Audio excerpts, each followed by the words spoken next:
High, আমি সুস্মিতা। এটা আমার আরও একটা মিনি ব্লগ। আজ স্যাটারডে, কোথাও যাওয়ার ছিল না, তাই ভাবলাম একটা কিছু বানিয়ে ফেলি। আজ বানাবো আমের একটা আচার, খুব সহজে কম সময়ে। তাই নিয়ে নিয়েছি সর্ষে, জোয়ান, গোটা ধনে, মৌরি, শুকনো লঙ্কা, মেথি, কালো জিরে, সাদা জিরে, গুঁড়ো লঙ্কা, হলুদ। আর লাগবে লবণ আর সরিষার তেল। আর এই সবগুলোকে ড্রাই রোস্ট করে নেব উইদাউট অয়েল, শুধু কালো জিরে আর জোয়ানটা ছাড়া।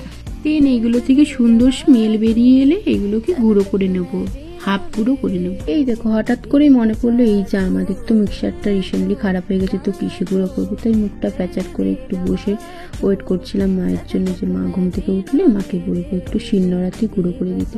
তারপরে ভাবলাম না, নিজে একবার ট্রাই করে দেখি পারি কিনা। তারপরে এই তো, মানুষ পারে না এমন কি হতে পারে, বা আমি যে এত কিছু পারি আমি নিজেই জানতাম না। তারপর নিজেকে একটু অ্যাপ্রিসিয়েট করে আবার কাজে লেগে বললাম, এই দেখো লবণটাই রোস্ট করতে ভুলে গিয়েছিলাম। দিন লবণটা রোস্ট করে নিলাম, দিন খুব জল তেষ্টা পেয়েছিল তাই একটু জলও খেয়ে নিলাম। তার এই না ফ্রিজ খুলেছি, ওই দেখো ঠিক চলে এসছে। ভাবছি ওর খাবারগুলো আমি হয়তো ফ্রিজ থেকে খুলে বের করে খেয়ে নিচ্ছি। দেখো মুখটা দেখো, যেন কিচ্ছু জানে না। জানো তো, এই আচারটা বানানোর উদ্দেশ্যই হলো আমি ছাড়া এটা কেউ খাবে না, এমনিতে কেউ খায় না আচার, সেরকম আমার জন্যই আমি বানাচ্ছি।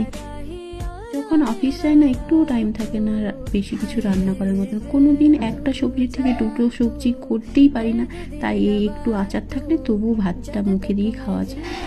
তো বলতে বলতে হয়ে এলো, এটা মিক্স করে নিলে আমার আচার রেডি। চলো এখন টাটা, আবার দেখা হচ্ছে পরে, অনেক কাজ করে ফেলেছি। Thanks for watching.